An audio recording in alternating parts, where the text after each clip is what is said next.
দরকার হলে তাই দেন রাখবো। ওই দোষে না আমি ডরম কে এটা তো আমি তিনে এলাম। তুই নিয়ে এলি মানে কি নিয়েছো তো এটা?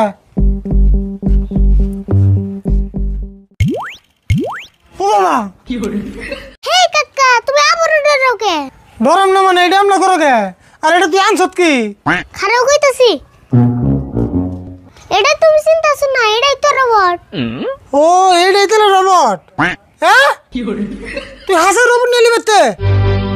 কে আমি বড় তোমার কাছে না কইয়া রোবট আনছি না, আমি তো তোমার কাছে কইয়া গেলাম। তুই তাহলে হাসের রোবট আনলি, কিন্তু তুই রোবট পাইলি কোনে? রাশিদুল ভাই আমি আপনার ভালো করে কই আপনি শুনুন। কালকে আরিফুল আমারে কইলো যে